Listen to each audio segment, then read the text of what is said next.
Olá, sejam bem-vindos a mais uma disciplina do curso de Educação Física na modalidade de Educação à Distância. Nessa oportunidade, iremos abordar os fundamentos do handebol. Nessa grade curricular, os fundamentos do handebol foram divididos em duas disciplinas, Fundamentos do Handebol 1 e 2. Nesta primeira disciplina, abordaremos a parte mais dos fundamentos, aquela que diz respeito à parte da técnica individual do atleta ou do iniciante na formação em que iremos abordar dentro das escolas. E ofereceremos para vocês um conjunto de informações que oportunizará a que desenvolvam métodos e técnicas de ensino para que vocês possam atuar no mercado de trabalho escolar com grande facilidade. Na disciplina Handebol 2, Fundamentos do Handebol 2, abordaremos futuramente a parte da tática. Mas nessa disciplina nós dividimos em unidades. E estas unidades vêm assim divididas. Sobre o handebol, é a primeira das unidades que nós iremos abordar com vocês.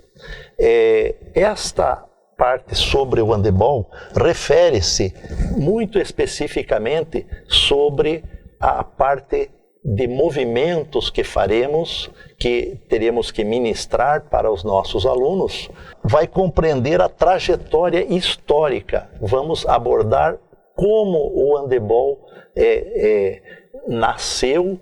Ele nasceu na Europa, mais precisamente na Alemanha, e dentro da Alemanha, com um professor de Educação Física da Universidade de Berlim, ele iniciou, e nós vamos perceber aí nessa parte histórica que o handebol ele tinha uma afinidade muito grande com o futebol de campo, posto que ele foi praticado em campos de grama. E inicialmente com 11 praticantes para cada uma das equipes. Posteriormente, com a evolução, e uma vez que a Europa tem os invernos muito rigorosos, eles passaram a praticar o handebol de salão, o handebol em locais de ginásios cobertos, e que aí possibilitava a prática desta modalidade esportiva ao longo de todo o ano. Os historiadores nos contam que essa foi uma evolução. Na Europa praticou-se muito intensamente, posto que os maiores campeonatos do mundo hoje se desenvolvem lá naquela região do mundo, mas ele veio ao Brasil, e no Brasil teve um desenvolvimento muito grande, principalmente no nosso estado. O nosso estado foi um dos que desenvolveu bastante a parte da técnica dos atletas de handebol, uma vez que temos um grande número de participantes oriundos do nosso estado nas equipes representativas do Brasil, mesmo na categoria júnior, juvenil e adulta. Continuaremos essa unidade 1 falando das regras da modalidade. E aí temos 18 regras para abordar. A regra do handebol ela é relativamente simples, mas é necessário alguns detalhes, porque para cada uma das regras temos a abordagem de uma das partes do jogo, começando pela quadra e indo até a parte da arbitragem, tá? Este conjunto de informações, né, nessa mesma unidade 1, estabelecem normas pelas quais nós competimos com equipes, desde as equipes olímpicas profissionais até as equipes escolares. Mas muito interessante observar que a proximidade das regras que nós temos com as outras modalidades esportivas, principalmente o futebol e o futsal. E aí nós temos a parte do tempo de jogo. No tempo de jogo, abordamos lá as possibilidades que o treinador tem para fazer as substituições, e no handebol existe uma peculiaridade. Não há necessidade de separar o jogo, de fazer a parada do jogo para que haja a substituição. Existe uma área chamada zona de substituição na quadra, em que os atletas podem entrar na quadra desde que o atleta que esteja jogando saia antecipadamente.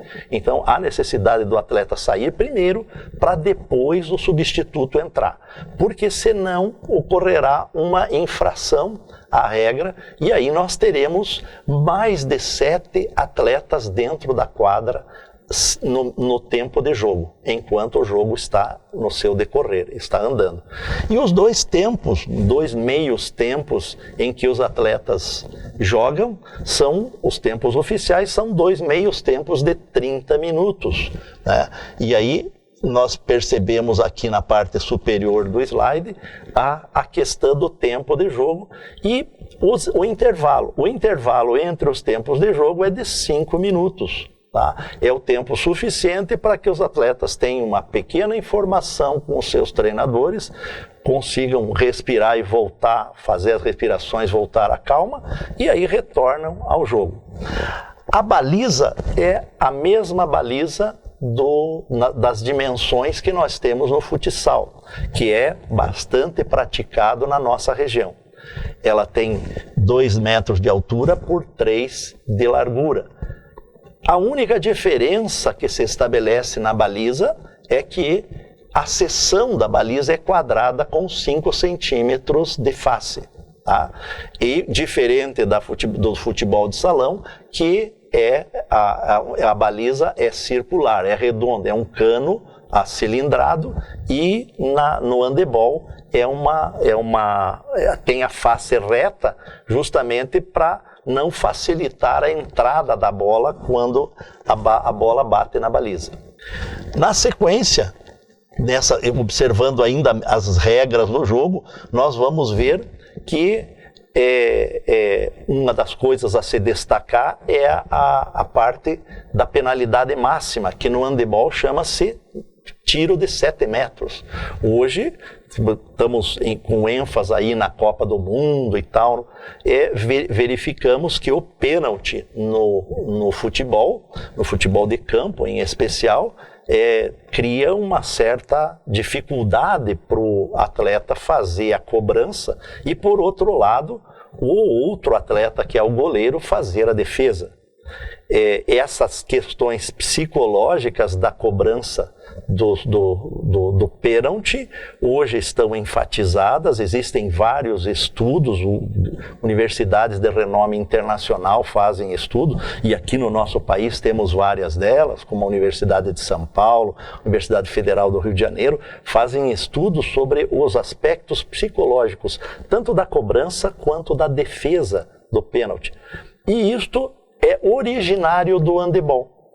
O handebol foi o laboratório para que se começassem estudos dessa natureza, porque existe uma quantidade muito grande de cobranças de tiro de 7 metros, porque todas as infrações que são feitas, que acontecem no momento do arremesso para o gol, e que o atleta já está em condições de arremessar e é deslocado, tem algum movimento bloqueado, essas infrações são penalizados com o tiro de 7 metros. Tá? O tiro de 7 metros é cobrado e o atleta posiciona-se, e uma das características é não permitir que o cobrador retire o pé do solo. Ele tem que cobrar com o apoio de um dos pés no solo. E o goleiro tem uma marca de 4 metros que ele pode se deslocar livremente para fazer a defesa. Embora a baliza não tenha uma dimensão muito grande, a facilidade da execução dos 7 metros e convertê-lo em gol é bastante grande, é bastante assertiva dentro do handebol. E temos uma característica no jogo de handebol, que é executar 3 passadas, o atleta poder executar 3 passadas para fazer o arremesso, ou seja, uma corrida de aproximação para que se consiga executar o arremesso. O arremesso é bastante potente, então ele pode perfeitamente fazer isso. Mas os iniciantes têm uma dificuldade ao executar essas 3 passadas. Existe a progressão de 3 passadas, o drible e a progressão de mais 3 passadas. Nós chamamos de progressão dos 7 passos. É já também uma progressão bastante mais complexa e que há necessidade de um processo pedagógico para que possamos ensiná-lo. E na nossa abordagem inicial faremos isso. Na sequência, vamos falar para vocês, ainda nesta unidade número 1, sobre como ensinar crianças. E aí, a Confederação Brasileira de Handebol foi muito feliz em adotar uma metodologia chamada Mini Handebol. O Mini Handebol é uma espécie de iniciação ao handebol e justamente utiliza as crianças de mais tenra idade, como vocês observam aqui no slide, e é um modelo de treino, ou um caminho pedagógico, caminho metodológico para que as crianças consigam a execução dos fundamentos básicos desta modalidade, né? Em sua essência, ele tem as características básicas do jogo, mas ele acontece em uma quadra de menor tamanho. A quadra oficial para o jogo de handebol é uma quadra de 40 metros de comprimento por 20 de largura. E as áreas de jogo, as áreas em que são restritas ao goleiro, somente os goleiros podem permanecer, é uma área de 6 metros, tá? Em cada um dos lados da quadra. No mini handebol, essas dimensões são reduzidas e essa redução de dimensões, como também o tamanho da bola, propõe a que esses atletas mirins, esses atletas iniciantes, consigam executar os fundamentos com maior facilidade. Na unidade 2, abordaremos a metodologia para a prática do handebol. Que metodologias adotar para que possamos ensinar essa modalidade esportiva, uma vez que na quadra de jogo temos 6 atletas de linha e 1 atleta na baliza. Esse atleta da baliza, o goleiro, ele tem a possibilidade de participar do jogo dentro da quadra. Ele pode sair da sua área de 6 metros, porém, os demais atletas não poderão entrar. Eu comentei com vocês sobre o tiro de 7 metros. Se nós tivermos um defensor que execute a defesa dentro da sua área de defesa, da sua área de gol, certamente será penalizado com um tiro de 7 metros. Então, a área é exclusiva do goleiro. Nem atletas defensores, muito menos atacantes, poderão tocar o solo, tocar o piso da área de 6 metros. Isso é caracterizado como uma infração à regra. E aqui nós vemos um esquema metodológico, né, de como ensinar pelo método global. O método global é o método mais aplicado ao handebol, mais utilizado no handebol. Por quê? Porque ele faz com que os atletas utilizem todas as situações em que nós encontramos dentro de uma partida, dentro de um jogo. Então, existem outros, existe o método parcial, existe o método misto, tá? Mas a metodologia do global é a melhor metodologia aplicada aos iniciantes nesta modalidade. Na sequência, na unidade 3, nós vamos abordar 2 tópicos bastante interessantes. Capacidades e habilidades motoras. O que são capacidades e o que são habilidades? Capacidades são aquelas características motoras que nós herdamos, que nós recebemos por características genéticas. Por exemplo, a velocidade. Nós não criamos um atleta de velocidade. Nós não criamos um praticante de qualquer modalidade esportiva de velocidade. Ele já nasce com essa característica. Essas características estão lá embutidas dentro das fibras musculares. A fibra muscular que tem a característica de velocidade são as fibras claras, ou chamadas fibras brancas. O atleta que tem predomínio dessas fibras brancas, ele recebe essas características dos seus pais. Então é hereditária. E este é um exemplo típico, a velocidade. Agora, as habilidades são aquelas características que nós aprendemos, que nós podemos fazer com que qualquer atleta dentro das modalidades possam aprender. Um exemplo é a corrida, é o ato de você driblar a bola. O drible da bola é uma habilidade que o atleta tem. No handebol é pouco usado o drible, muito pouco. Por quê? Porque o deslocamento da bola através do passe e da recepção é muito mais veloz, é muito mais rápido do que nós passarmos a driblar a bola como ocorre no basquetebol.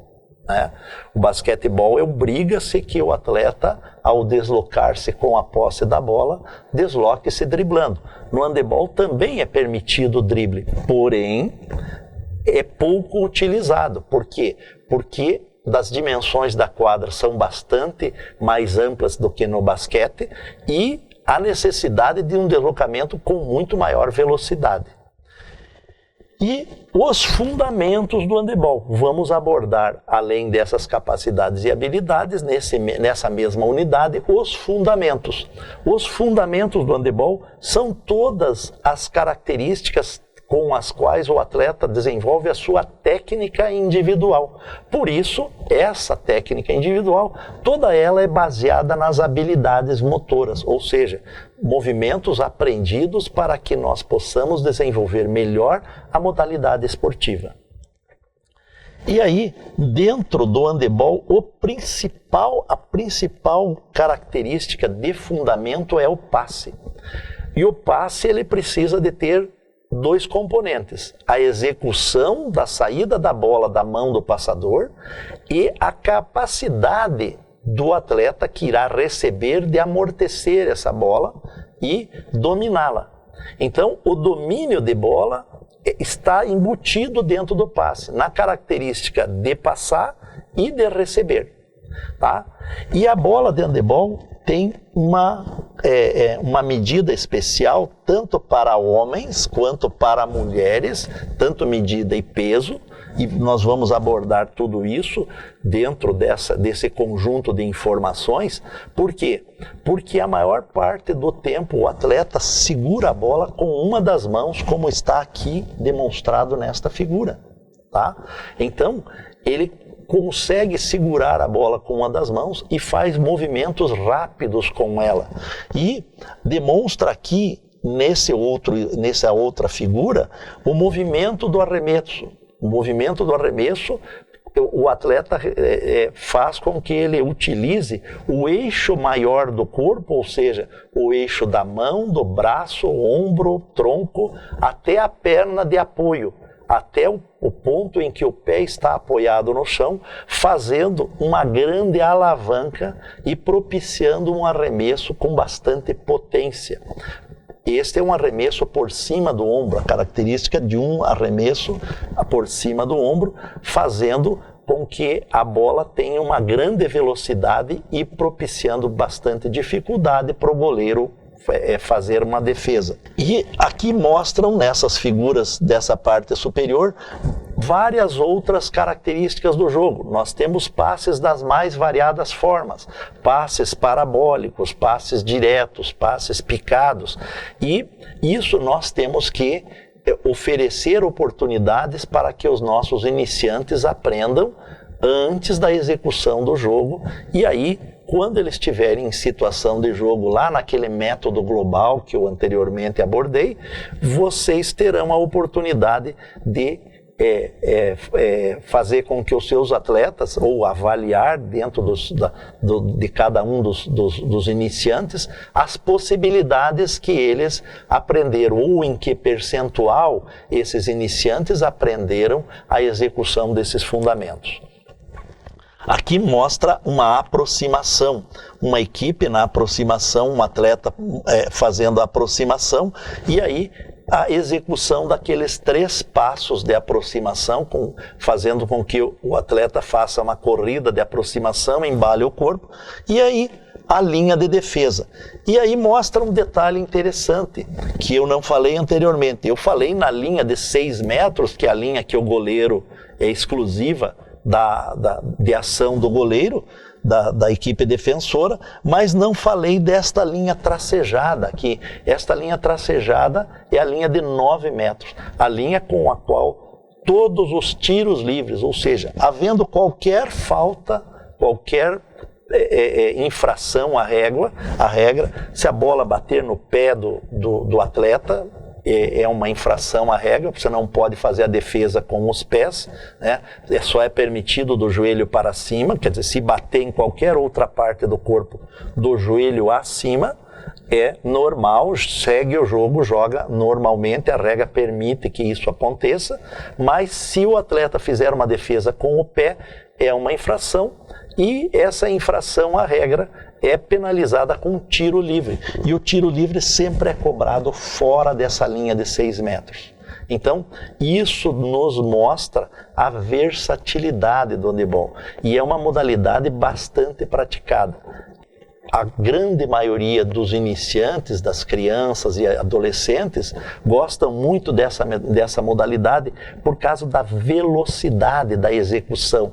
Não existe as paradas, não existe aquela sistematicidade das outras modalidades esportivas, como no futebol de campo, como no voleibol, no basquetebol, é muito sistemático, existe um direcionamento muito forte para que o árbitro pare o jogo. No handebol não, as paradas são super rápidas, são muito sutis, e os atletas executam o jogo é desenvolvido quase que o tempo todo, com muito poucas paralisações, tanto que nós temos algumas peculiaridades com relação às demais modalidades, como eu falei, na substituição e também nas cobranças de tiro livre. As cobranças de tiro livre são cobradas o mais próximo possível da onde acontece a infração, e o jogo segue com bastante movimentação.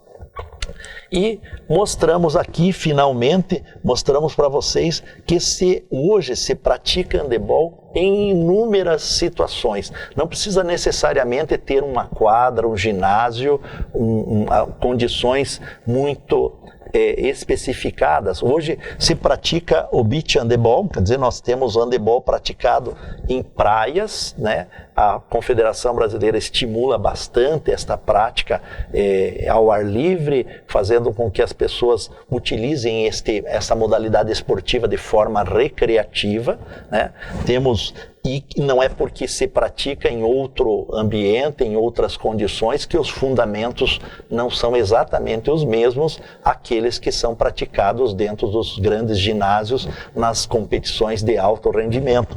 Executa-se da mesma forma. Aqui, como esta figura mostra, a equipe brasileira competindo com as nossas rivais irmãs aqui, que são as argentinas.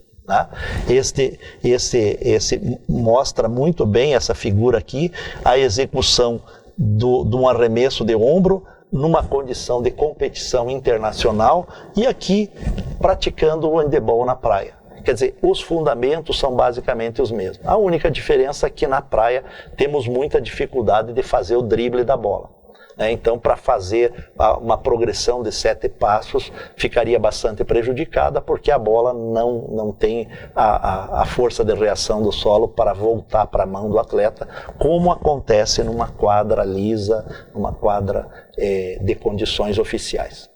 E para que vocês tenham uma ideia geral de como nós abordamos essa modalidade dentro dessa plataforma que vocês estão iniciando, nós oferecemos para vocês o livro didático que eu tive a oportunidade de escrever com dois brilhantes professores, o professor Marcos William Hauser, que é o nosso coordenador do curso de Educação Física na modalidade de licenciatura em Educação à Distância, e o professor Constantino Ribeiro de Oliveira Júnior, que é um ex-praticante de handebol, e todos nós praticamos na juventude, e tivemos a oportunidade de escrever esse manual, e vocês devem utilizá-lo o mais possível.